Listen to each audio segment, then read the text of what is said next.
Tere tulemast, kallid kuulajad, motivatsioonimaastikud podcasti 9. episood alustab ja mul on väga hea meel tervitada tänaseid külalisi stuudios.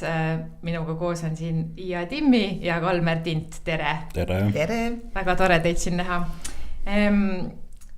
No kõige esimeseks küsimuseks, varakevadine selline aeg on meil, kui te ei oleks täna siin podcasti stuudios, siis kus te tavaliselt oleksite sellisel varakevadisel hommikul? Iia? No tegelikult meil on auto juba valmis, eks ju, et me tahaksime enne seda suurt siis sellist hooaega käia natuke ise veel ennast tuulutamas. Et me eelmine aasta ka käisime oma matka autoga ikka keset lund ja vett, ütleme niimoodi, et see oli päris ekstreemne, aga meile meeldivadki natuke sellised sõikluse moodi asjad rohkem. Ühesõnaga, et teil on matka autokaravan ja siis sellega... Me tahame enne hooaega natuke ise ja mõned päevad lihtsalt olla nii ütelda, tunnetada seda vabadust ja rõõmu, eks ju, et enne kui see suur töö jälle peale hakkab. Ja kuhu te siis auto nina sätite, Kalmer? No ilmselt meil on lihtne, meil on peal reklaammaterjali hunnik nii-öelda oma Balti katalooge ja me ilmselt sõidame siin Lõuna-Eestis üksjagu ringi, jagame korraga materjale, võimalik, et käime naabrite juures veidikene, võib-olla mõne tuttava kämpingu juures Lätis ja Leedus veidi ja teeme siukse kerge tripi nii-öelda ja sest ütleme tavaliselt meil kulub see 3 esimest kuud siin siukeste messide peale on läinud, aga viimastel aastatel on need nagu alla tõmbunud, et oleme alati aasta algusest alustanud kuskil ise nagu Leedu, Läti, Eesti, Soome, siis osa sõpru või kolleege käib meil siis kas vastavalt siis Saksa, Hollandi, Poola, nii et see on siuke promoaeg, alati on see kevadine ja siis üritame leida vaba momenti, et veidikene ka ise veel hinge tõmmata ja siis läheb kõvaks koristamiseks ja ettevalistamiseks.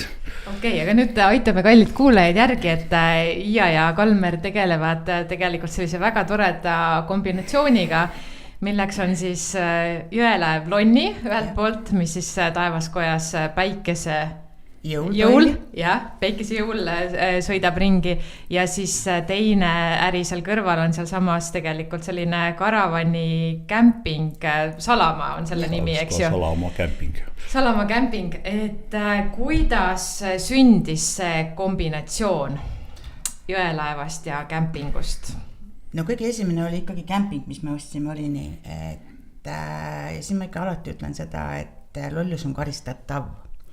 Ja me hakkasime seda kämpingut pidama algul tavalise majutusena, aga kuna meile meeldib selline reisimine, siis me saime aru, et me muudame natuke orientatsioonid, et seda tubast majutust nii palju ei pakugi, kui hakkame pakkuma ikkagi neile reisijatele, kes sõidavad oma kodudega, karavanidega ringi. 2007 lõpul, kui selle ostsime selle objekti, siis oli näha, et enamus objektist seisab tühjana, ta oli mets ja võsa, maha langenud puud, seal oli 2,5 hektarist oli kasutuses, võib-olla ei olnud hektaritki ja siis sellest hakkas see idee kujunema, et koristame metsa ära ja teeme siis karavaniparkla ja karavaniparkla esimene klient jõudis meile 2011. Ja kuna me seal Taevaskojas toimetasime, siis tegelikult oli see Lonni ju seal Taevaskojas Sääsere järve peal olemas. Aga selle Lonni omanikud olid Tallinnas ja see ongi keeruline, kui sa ise oled toimetad Tallinnast, siis on sul üks väike objekt siin Lõuna-Eestis, et see Lonni maine oli väga alla käinud. See ütleme, et kõik ümbruskonna ettevõtted ütlesid,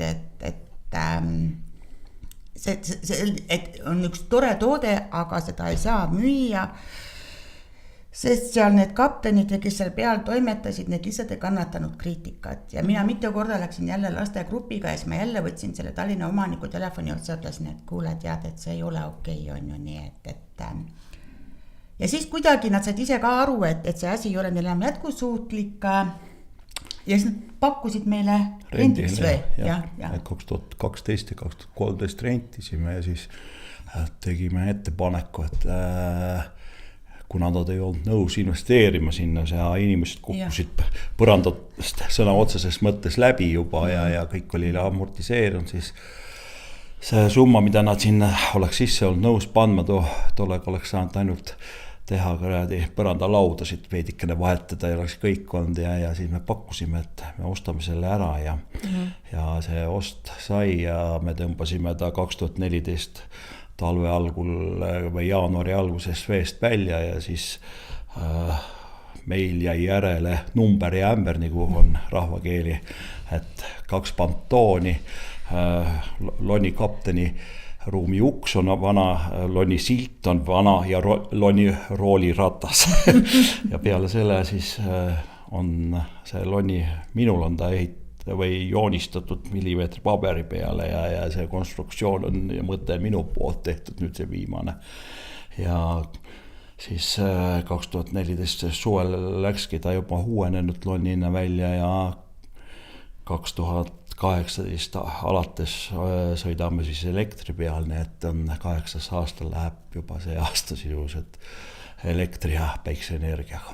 Oota, aga kapteni paberid siis ka siin jah, veidikene on nagu nalja taga tegelikult, et kõik teadsid, et nii suure laevaga on kaptenile paberid vaja, aga tegelikult on, kui kes viitsib veidike seadusi lugeda, siis see on kinine veekogu ja need hektarid ja asjad siin kõik on sellised, et tegelikult ei ole oluline siin ükski kapteni paber, ei ole oluline päästevestide asjade suur hulk ega mitte midagi, tegelikult on ta siuke täiesti tavaline enda nagu lõbusõidulaev, olgugi, et ta on merelaevanduse registris reisiparvlaev Lonni kõlava nimega nagu Tallinkili laevgi.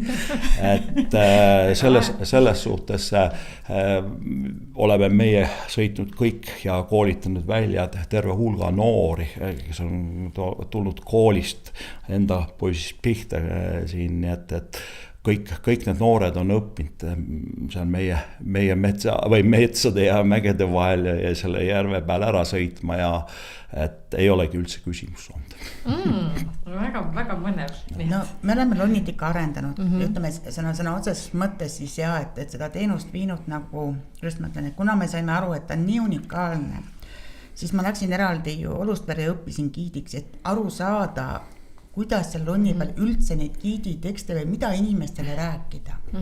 Et just see pool ja ütleme, et see sama elektriasi ka ju, et see oli nii keeruline, kuna me oleme kaitsealal, siis me ei saanud sõita alles juuni keskelt, eks ju, aga lastegrupid soovisid nagu varem sõita ja siis meil oli alati iga kevad üks suur tüli õpetajatega. Nemad pahandasid, et miks te ei sõida, mina ütlesin, et meil ei ole võimalik sõita, kuna meil on kaitsekorralduskava, eks ju. Ja lõpuks siis oligi see tore asi, et me viisime laeva päikesepaneelidel toimimaks. Me tegelikult ütlemegi täna ju, et me oleme 1000 kilomeetri raadiuses ainuke nii suur laev, kes jaksab terve päev sõita päikese jõul. Et see meie looduskino elamuse pakkumine. Et tänapäeva inimesed peavad natuke nagu isegi juba suunama ka. Ja kuna meil toimetavad seal toredad jäälinnud, õnnelinnud, et siis me lihtsalt oleme õppinud neid ära kogu aeg siis selle toredale kliendile ka vahendama, eks ju. Ära kasutama. Jäälindude ära kasutamine heas mõttes. Ja, aga tegelikult linnud ju võtavad seda stressifooni inimestelt väga kiiresti maha ja selles mõttes on nagu väga tekitavad sellist elamust seal. Et lonni ongi, et aastast 2000 suvest pihta sõitnud, et see aasta on 26 hooaeg. Ja sellest pool on ta nüüd meie käes sisuliselt. Väga äge. Ja ka seda on ju ka kõrvalt märganud, näiteks Tartu 2024, kes eelmine aasta tegi väga fantastilise kunstiprojekti lonni peale. See oli ju rahvusvaheline, eks ju, et tabi pealt nii, et kui me ise võib-olla tahaksime ära unustada, siis õnneks me tuletakse meelde meie unikaalsust, eks ju, et see on, lonni ongi natuke võib-olla siis selles mõttes ka selline side et me vahendame küll ka seda, mida inimene reaalselt seal looduses näeb.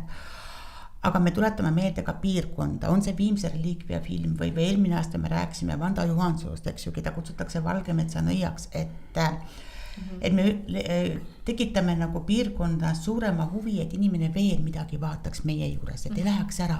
Ja, et need lood tuleks esile, mis on selle piirkonna sees ja südames. Üks suur pluss on nendele inimestele, kes ei jõua võib-olla kõige seda ala läbi kõndida, siis nad väga paljud tulevad ja käivadki siin nii-öelda silla või paisu peal ja käivad laevaga sõitmas ja lähevad üles tagasi. Öeldakse küll, et no kes eraldi tuleb, aga tegelikult väga palju käib puhtalt eraldi. Ja see on just sellised, kellel on võib-olla liikumispuudet ja nii edasi. Ja see matkarada seal on imeliselt ilus, aga ta on füüsiliselt päris nõudlik, et ta nõuab ikkagi mingisugust vormi. Okei, aga liigume siis meie sellise podcasti teema juurde natuke veel lähemale, et ma tahaksin natuke surkida selles teemas, et kuidas saab olla ettevõtlus hobi ja elustiil, sest et see on paljude inimeste unistus ja teil ma vaatan kõrvalt, et ongi niimoodi kuidagi hästi ära sätitud, et te võite pool aastat väga intensiivselt tööd teha, selline kevad, suvine aeg on siis võib-olla selline tipp, aga mis jääb sinna vahepeale, siis te saate ise matkaauto ja karavaniga ringi sõita, saate vaadata, kuidas mujal elu toimib ja kuidas see kõik välja näeb aasta plaanis nüüd? No Kalmer on esimene varajane linnuke, kes tegelikult võtab auto ja lähebki sinna platsi peale elama. Ma üldiselt jah, nagu maikuust olen peaaegu koha peal ise elanud iga aasta, nii et me suviaega istume või elame seal karavanis ja mul on väga seal putkas elu meeldib. ja ta on tegelikult see hobi jah, et tegelikult on see siuke karm hobi, ütleme, iga siuke asjade kogumine on hobi ja küllaltki kallis, et ostad sa vanu autosid kokku või mida iganes, et tegelikult on ta jah, et tänu sellele ilmselt saadki veel pidada, et ta veel on nagu hobi. Ja siis lohutate ennast sellega, et kahjuks ja õnneks ei ole ega seda järgmist, kes tahab seda väga teha ka, et sa müüks talle maha nagu korteri ala siin Tallinnas. Seda ei tasu üldse loota eriti nagu, et ja ta on tegelikult üldiselt enamus kämpingute kogu Eestis, siin on suht siuke hobindus, et ära elab aastas sellest mõni üksik kämping, kes meil siin kataloogiski on, et kes on aastaringselt ise elavad kõrval ja et selles suhtes on, me oleme hobit toetanud ikkagi kõrvalt veidikene nagu metsandusega, aga tänaseks on aasta aega meil metsandus ka lõpetatud, et nüüd me peame ise hakkama saama. Ja, aga see ongi väga põnev koht selles mõttes, et te ise ma kõrvalt näen, et te elate täpselt seda sama elustiili, mida te pakute ka kliendile ja te teate nüanssideni, mis seal on need aspektid, eks ju. Ja teate, see on tegelikult väga suur eelis, et tähendab, kui sa ise nagu oled selle ala fänn või kui sa ütledki, et vaata, see on meie karavan või meil on noorem tütar, et minne ta kogu aeg näitab meie auto peale, et mul ema isa elavad seal, kui teil õhtul midagi probleemi, eks ju, et siis pöörduge sinna. Aga just see pool, et meil algul, ütleme, et me nüüd, selleks aastaks me saime korralikud dušid, vetsud, meil olid dušid, vetsud, aga nad olid, ma ei ütle, et väsinud, aga nad lihtsalt olidki sellest Vene ajast nii ütelda jäänud, aga meie arvustused igal pool olid 5+. Et tegelikult ei ole oluline see viimase peal tehnika, sul ei ole kliendi jaoks oluline mingid väga uued kallid kahelkivi seinad vetsudes, dušides, vaid oluline on see mis aura või mis miljöö, kuidas sind vastu võetakse puhtus, mugavus.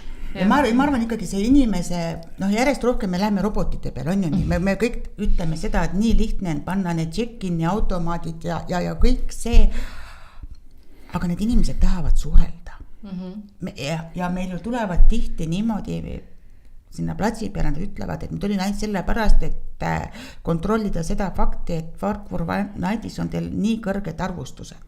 Miks on reiting nii kõrge? Miks teie reiting nii kõrge on, jah. Appi, kui tore inimesed tulevad koha peale kontrollida. Ja. Kõrge, väga lahe. Eelmine aasta oli mitu eestlast tuli selle pärast. Ja me ütleme, et aga me ei tee mitte midagi selleks erilist, on ju nii, et me oleme ise kogu aeg seal koha peal, meil põhimõtteliselt enam töötajaid ei olegi, ütleme niimoodi, et pereliikmed meil toimetavadki seal, aga see iga pereliige on ka nii ütelda ju väiksest peale kogu selle asja sees olnud. Kogu aeg palgal olnud. Ja vaat, me ütleme, et enne kui sa igal pool käid, ega muidugi see hobi ja see on ka kretinism, ma ütlen ausalt, et ma olen küll ja küll seal Itaalia kämpingutes kuulen, et mingis, seal on suured need vetsud, dušid, kuulen kusagil vesilahma, ma alati lähen, otsin üles selle, üritan kogu aeg selle vee kinni saada. Remontida.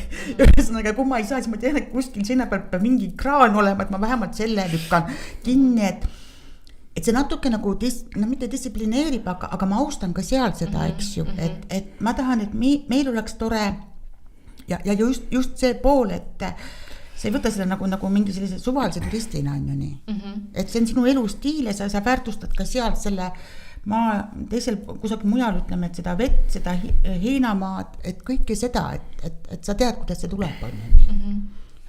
Ja te mõnikord sõidate ise ka ju pikemaks ajaks ära, teil oli siin üks tore reis, millega ma mäletan, jõudsite isegi väga suurt peavoolu meediasse, et rääkige mõni lause sellest ka. No, mõni lause on tollest, ta jõudsime tolle pärast, et me ei läinud see hetk karavaniga, meil oli see oma autoelamu, siuke pereelamu, kus oli ikkagi 6 kohta sees aga vajadused ju kaovad ära ju, et lapsed ei hakka ju keegi iga kord kaasa enam käiva, kõik on suured ja siis me otsustasime, et lähme nagu vahelduseks väikse autoga päris nii-öelda väikse Mercedes Vitoga, kuhu ma ehitasin ainult voodi sisse, panin külmiku ja inverteri ja päiksepaneeli katuseboksile ja meil oli kõik asjad olemas, meil oli ka tegelikult keemia tualett oli väike kaasas hädapärast, aga meil ei olnud seda vaja kõik kasutada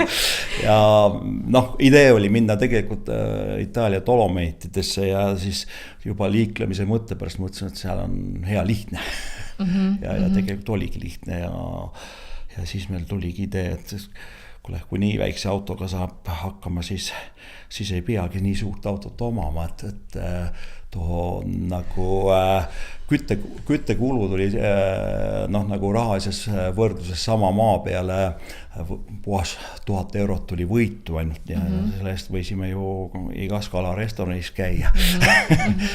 et see oli nagu siuke tagasiminek karavani pealt nagu väiksemasse autosse ja siis see aasta lihtsalt juhtus nii, et kuna me tegime uued sanitaarhooned või ruumid, siis tohutult palju jäi igasugust siukest materjali riba järgi, ma tegin veekindlast veneerist, kõik sisustused tegime ja sa ostsid ühe vana auto ühesõnaga või selle kaubiku? Jah, sügisel ostsin ühe vana kaubiku, siukse 2007 aasta ja suurema ja siis hakkasin sügisel teda tegema ja kõik sõbrad käisid üle ukse vaatamise, ega sa sellega ikka ei lähe ja sügisel välja, me ütlesin, ikka läheme ja 200 tundi tööd ja meil oli too karavan kokku pandud, ehitatud, kõik mugavused sees, absoluutselt, mul on kindlasti suurem duširuum, WC seal sees kui enamuses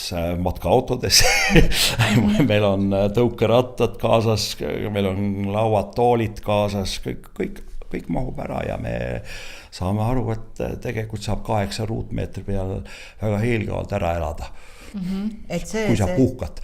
Ja, et just see oli tegelikult väga tervendav kogemus, et elus tuleb julgeda nagu teha mingeid valikuid ja ütleme, et see me selle väikse bussiga tookord ära käisime, siis enne seda me käisime nendel karavanimessidel alati vaatasime neid suuri matkaautosid, teate, kus need suured voodid ja mugavused ja kõik need asjad.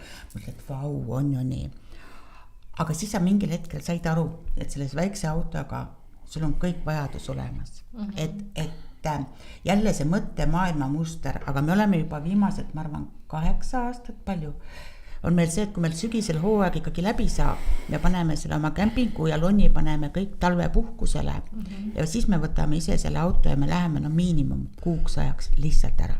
Suvepikendus on ju. Ja, 4-5 nädalat on ja, et ja siis me naudime seda, et me ei pea teadma, mis on kell, mis on kuupäev, eks ju, no mingi siht on, aga just see vabadus jälle, et ma elan üks päev korraga on ju nii, et ja ma teen seda, mis mulle meeldib. Ja ma olen siin hetkes on ju. Ja, täpi pealt, et on siit väiksed asjad, aga need tegelikult vaimselt väga palju taastavad. Väga palju taastavad, et no kuidagi see selline emotsioon on nagu teine. Okei, aga te olete täiesti praktikud sellel teemal, et ja minu järgmine küsimus on, et kuidas saaks inimene, kes on harjunud oma igapäeva eluga kontoris, aga kes igatseks ka sellist vabamat elustiili, et kuidas ma saan oma töö ja hobi ühildada, et milline võiks esimene samm olla, mis sellise igatsusega inimene peaks siis ette võtma? No number 1 on tegelikult, me alati ütleme seda ka, et kes me sinna klassi peale tulevad, et võta algul rendiauto ja ära mine Euroopasse. Võta see rendiauto ja sõida Eestis. Vaata, et sul oleks hea internet, on ju nii, et sul oleks mingisugune võibolla töölaud seal autos ka selline mõistlik, eks ju, kui sa saaksid seda tööd teha. Et proovi ära see väike ring, et ei ole mõtet võtta algul korraga juba mingisugune väga hull plaan, sest ta tegelikult ei tea, kas sulle sobib selle autoga sõita, kas sulle meeldib pildivad pikad otsad on ju nii, et kuidas mujal maailmas on selle internetiga, mis on ju tänapäeval ääretult oluline. Aga me oma platsi peal tegelikult näeme seda, kuidas maailm muutub. Meile tulevad sakslased, kes on 3,5 aastat elavadki seda elu, et teevad autos tööd, eks ju. Nad võivad pool päeva sul telefoni otsas istuda. Et ma arvan, et kõiki asju saab tänapäeval juba ümber nagu muuta. Meil on Eestis tegelikult suur seltskond juba neid inimesed, kes on ilmselgelt nii-öelda kolinud autosse elama. Ja noh, ütleme väga paljud kaasarvad noored naised on võtnud vana auto, ehitanud ise kokku. Küll nad elavad siin üle Euroopa igal pool. Huvitav on vaadata, kuidas nad on oma muredega vahepeal kimpus ja kuidas nad lahenduse on saanud seal. Ja tegelikult on asi ikkagi iseendas kinni siin 2 kõrva vahel ja kas sa tahad siit ära minna või mitte. Ütleme, et meil on nagu Põlvaski siin, me teame neid inimesi ja siin üksik tütarlaps pani viimati ka endale satelliidi interneti ja väga õnnelik ja kui sa eladki kuskil kogu aeg, siis sul ei pea olema meil siin mingi püsiühendust mitte kellegiga ja sa saadki härra Maski kaudu nii-öelda kogu maailmaga suheldud ja töö tehtud ja kui sul on võimalus ja leida see, et sa saad seda teha, siis miks mitte ja ütleme, et ega sa saad, reisimine on kulukas, jah. Aga sa ei pea ju sõitma ainult kilomeetrit läbi, kui sa sõidad ju mingi sihtpunkti endale, ja sa istud ja naudid, lähed edasi võib-olla nädala pärast, ja nii sa saadki olla. Ja ma arvan, et rahaliselt väga suuri vahesid enam täna ei ole Euroopas. Et meie jaoks on tänaseks Euroopas väga kalliks läinud Horvaatia, mis oli nagu siuke turismimekka, et täna on 10 korda lihtsam ja mõnusam minna näiteks Itaaliasse kõrvale. Ja siis on siuke hea nipp kuulajatele ka, et värsked kogemused. Aga nüüd ma võtan ühe kuulaja küsimuse tegelikult ka, et ütlesin siis lihtsalt ühes situatsioonis, et näete, et mul tuleb selline podcast, sellised külalised, et mida siis konkreetne kuulaja tahaks küsida ja tema küsimus on siis selline, et millega peab arvestama inimene, kes ei ole mitte kunagi varem karavani rentinud, et kuidas see erineb tavalisest autorendist? Ma kohe ütlen, mulle meeldivad Eesti naised. see kusjuures oli naine ka, kes küsis. Oli jah, kui me hakkasime seda äri ajama, siis teate, me ei jõudnud ära imestada, me kodus rääkisime oma vanematele. Tuleb naisterahvast väiksema selles vanniga. Vanduupi bussiga. Ja väike see kaubikus. 78 aastat vana inimene tuleb Hollandist, reisib üksinda. No see oli ulme. Ja siis mingi hetke pärast nägin ma ühte, vaatan, mingi punane buss, vist oli üks noor naine, laps ka. Ja siis ta ütleb, et ma esimest korda võtsin selle bussi, pisike, väike, eks ju, millega sa ei pea väga muretsema, et kuskil nurki ära sõita. See rendifirma oli ääretult tore. Ta ütles niimoodi, et talle enne saadeti juba videot, sest seal on mingid spetsiifilised asjad. Mina olen ka niimoodi käinud, ma ütlen teile ausalt, meestega ümber selle karavani ja aidanud neil leida neid kohti, et kus see mustvesi võiks nüüd välja tulla või kus see. Et läks aasta mööda, tuleb see sama naine, suur auto, ütleb, et vaata, ma julgesin nüüd selle võtta, et minu arust see naiste tarkus on super. Ma ei võta kohe algul seda suurt, kallist autot, mille sa võid siis kusagil linna parklas nurga maha sõita, mis iganes, eks ju, vaid just see pool. Et sina... aga mis veel tehniliselt, Kalmer, on vaja teada enne, kui me... Vajan endale selgeks teha, mitmekesi sa lähed, mis on su eesmärk, kas ikkagi oled nagu varem sõitnud mingi kaubikutega juba, ütleme nii. Kas sa oled sõitnud näiteks ka suurema bussiga või veokaga. Sealt sa saad endale mõelda lahti, kas sa võtad endale veidike väiksema auto, veidike suurema, kas sa oled perega, nii edasi. Et kui sa oled kahekesi, siis on hea lihtne alustada loomulikult väiksemast van-tüüpi sõidukist, sa ei pea mingi täisintegreeritavat autot võtma endale.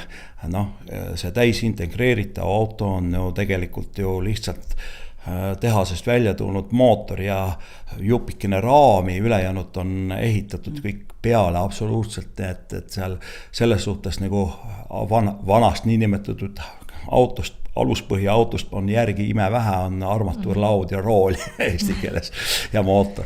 Et selles suhtes on soovitus ikkagi algul võimalusel võtta väiksem auto, kui kannatab ja kui perega minna ja on oluline ikkagi, et suurem, et siis alati arvestada seda, et kui ma sõidan, siis tuul puhub ikkagi hoopis teistmoodi, kui tuleb see veokas vastu, siis auto võib teha sulle 2,5 kiikumist, mida sa ei ole sõiduautoga kunagi arvestanud.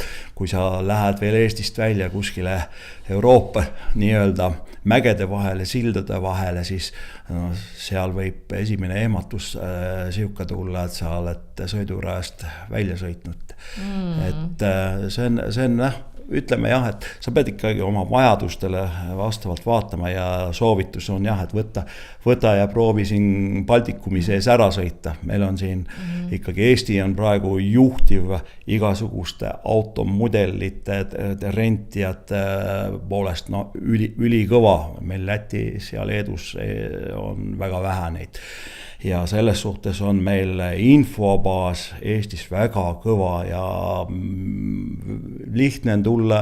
Meil on iga aasta juba Eestis, siin on karavani messid näiteks on juba, meil on maikuu alguses, on Vanamõisas, Auekülle all on juba 3. aastat tuleb mess, kus on autod väljad, tule, katsu, räägi inimestega, küsi, mis sa tahad teha. Oluline ei ole kindlasti see, et sul peab väga uus auto olema, sest alati on oht kuskil nurga taha jätta.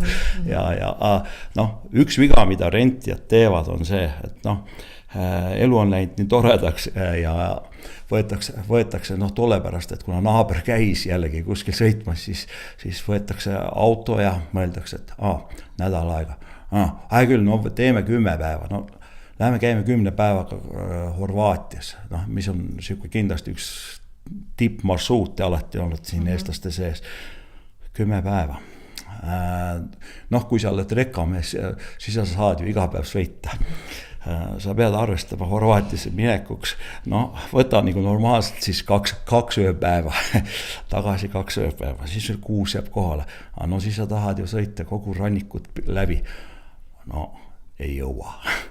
Ja sa tuled tagasi, rendifirmadega oleme ju pidevalt suhelnud, ju kõik head partnerid ja kolleegid meil, nad ütlevad ka, inimene tuleb tagasi, siis ta on kuri, siis ta on pahane. Miks ma kurat ei jõuda mitte kuskil käia? No ainult sõitis. Ainult sõitis. Võta aeg. Oleme harjunud sõitma. Meie Võrumase ütlus jälle jõuame siia. Aigu on. Tegelikult võta aeg, et puhkusele minnes peab olema aiga ja vähekene ka raha. Et niimoodi, et sa teed lihtsalt mingisuguse suvalise selle domeeni lahti ja valid sealt kõige odavama karavani, et seda teed ei tasu minna. Võta, kui sa tahad autot valida või sa tahad Haagist valida, täpselt mine rendi, meil on üle Eesti, Tartus, Tallinnas, igal pool on juba rendifirmad, kes pakuvad. Proovi Haagisega, proovi selle autoga sõita.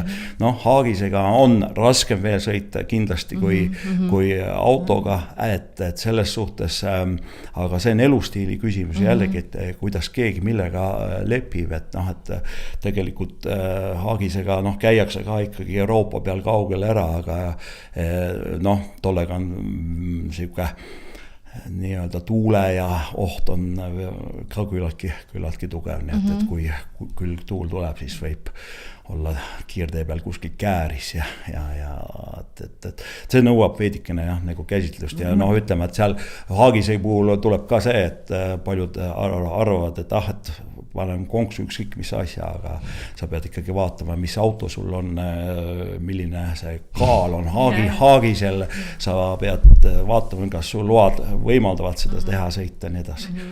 Ja teine asi, et lihtsalt asjad alati võib meie poole ka pöörduda, aga ma mäletan nii mitmeid kordi, kui see koroona tuli ja siis läks see hulluks rentimiseks. Ja siis need Eesti pered ka tulid meile, sest ei saanud ju välja ja siis nad ütlesid, et me pidime tegelikult Norra minema, me pidime kuhugi sinna Itaaliasse minema. Küll on hästi, et me ei jõudnud või saanud sinna minna. Üks väike asi. Nad võtsid kõik oma asjad kaasa kohvritega. Lapstel kohvrid, naistel kohvrid, no nii nagu ikka oled harjunud reisima. Aga autos sul on niigi vähe ruumi.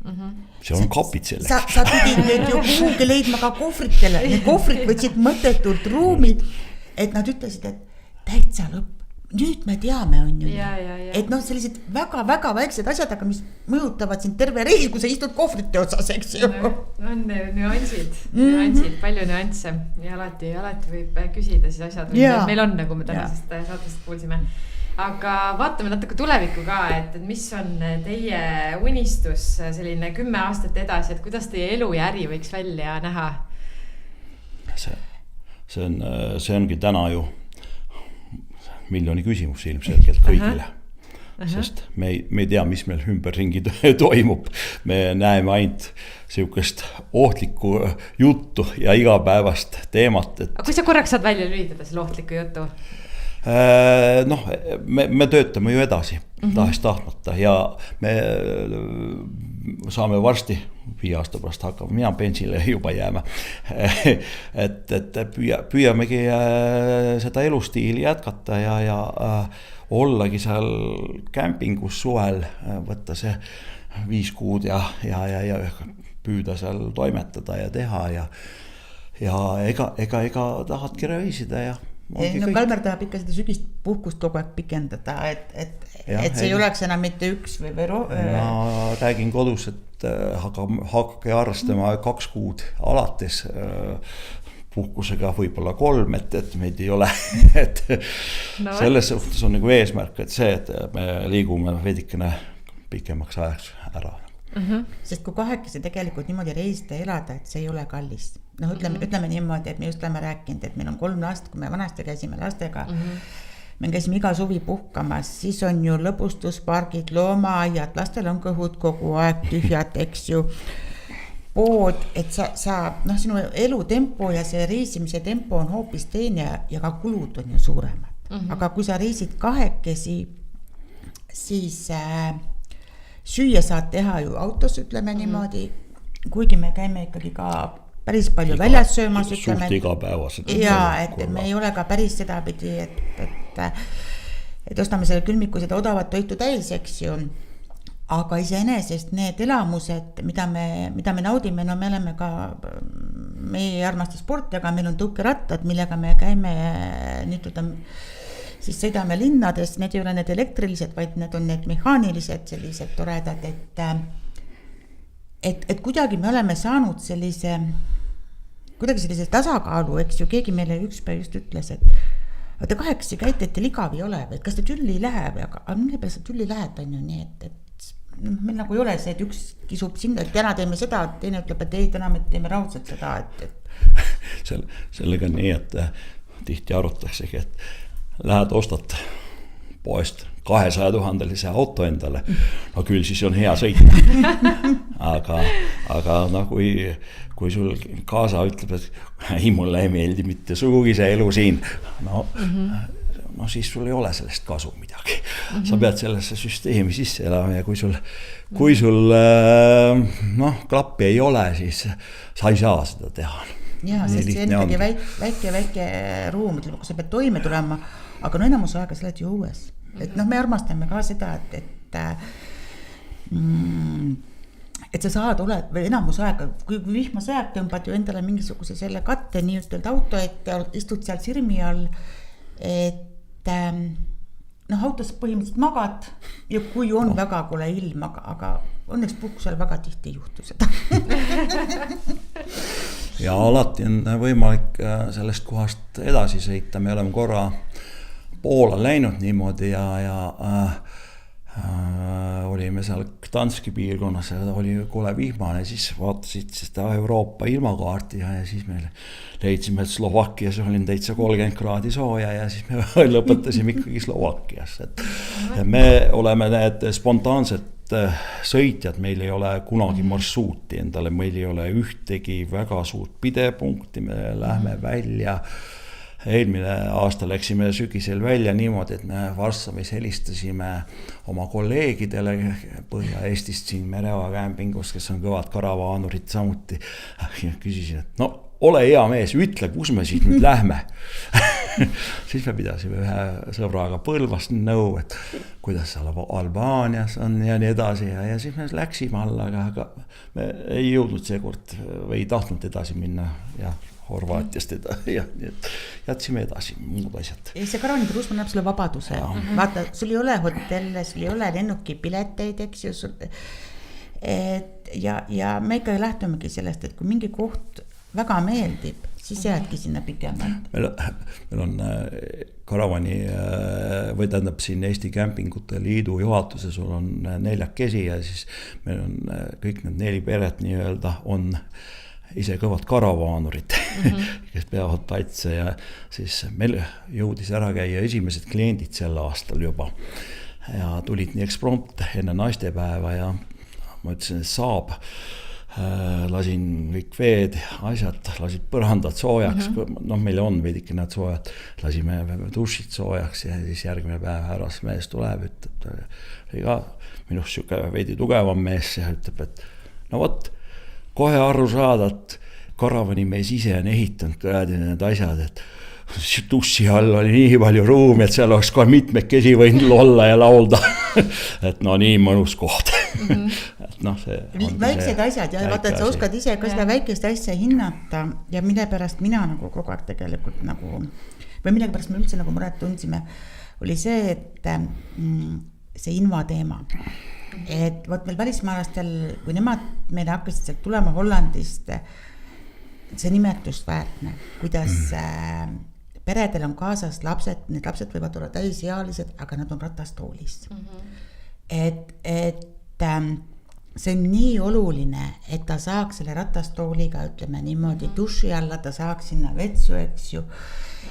Et see kuidagi oli selline. Meil on praegu, kohe saab valmis ka veel spetsiaalne see ilma nagu WC duširuum ja samas on meil need üldkasutatavad ruumid ka siuksed, et kõikidesse saab sisuliselt ratastoolil lapsevankriga sisse, sisuliselt saab duši alla WC-lega siukses ruumis, et need võimalused on kõik olemas. Ja, et võib-olla inimesed isegi ei tule selle peale, et kui neil on näiteks erivajadus liikumispuudega laps, et ma saaks üldse nagu siis nagu minna, aga tegelikult need kohad on olemas, et meil on just eelmine aasta, kui ehitasime, siis oli meil, käisid need inspektorite ringi jällegi Euroopast, nad käivad ikka iga aasta peaaegu läbi, on need aksi inimene oli just kontrollimas ja siis ta vaatas ilusti ruumi, ainult põranda peal oli näha veel nagu hetkel, et siia tuleb see ruum, see.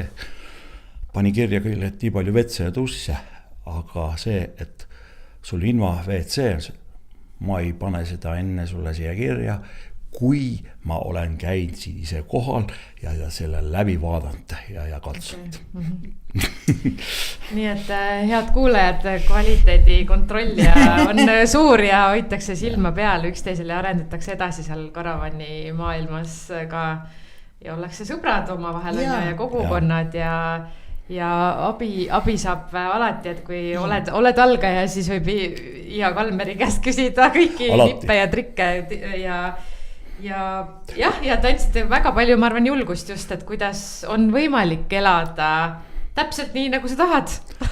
Ma ütlen vahele seda, et tegelikult ongi need karavani inimesed, kui nad ei ole enam seal rentija staatuses juba sellest nagu välja kasvanud on, siis see seltskond on tegelikult igal pool suhteliselt mõnus, sõbralik, sest tegelikult on harjutud sellega, et territooriumid, kus on autod seisavad, nendel inimestel on kõik oma isiklikud asjad seal reeglina laua peal. Paljud ei saa sellest aru, et miks me piirame karavani platside vahel võõrastel inimestel käimise. Sellepärast, sest tal on laua peal rahakott, telefon, kõik asjad, arvutid. Tihti lähevad nad metsa ära, nad jäävad sinna laua peale. Ja see turvalisus, et millega on harjutud nagu olema, et see on nagu kämpingu põhiline asi, et metsas on teine elu. Ja teine asi on ka see, et karavani inimesed tegelikult väga hoolivad ja või kuidas ma ütlen nüüd, et kui platsi peal ka midagi juhtub, tehniliselt mul on paar korda olnud, kui Kalmerit ei ole olnud, siis ma olen läinud lihtsalt mingisuguse kliendi juurde, olen öelnud, kuule, tule nüüd sina ka selle auto juurde, et ta ei saa seda või seda asja hakkama, et mina ka ei tea, on ju nii. Et see pool või teine, kui me oleme reisinud, siis meil on ka vana auto, eks ju, ikka on juhtunud küll Poolas, küll Venemaal, me oleme alati, kui sa lähed selle karavani autoga, nad võtavad sind ette, nad saavad aru, et sa oled puhkusel, kuule, sind on ju vaja aidata. Et sellepärast nagu kuidagi suhtutakse jälle nagu väga hästi sinusse. Et ei tasu korta välja minna sellepärast, et ütled, et mul on vana auto, ei tea, mis saab. No midagi, saab midagi ikka saab. Ja ei tasu lootust kaotada, nii et me oleme Eestis kindlasti siukse väga kõrge tasemeline karavani maa juba, ütleme selles suhtes, et meil on meie keskmine karavani omarik on kõvasti noorem kui keskmine eurooplane, soomlane, et selles suhtes meil on nagu noort seltskonda, hästi palju uusi autosid on tegelikult, aga samas tulevad eurooplased, sõidavad väga vanades siukuste asjadega ringi, kõik on võimalik rahulikult ja ei pea rutma, puhkusel on aega. Vot nii, kallid kuulajad, kõik on võimalik, nagu te kuulsite ja aitäh teile veel kord saatesse tulemast ja head motivatsiooni maastikel ringi rändamist siis karavanidega näiteks. Ja, kutsume üles julgelt, aitäh. Aitäh.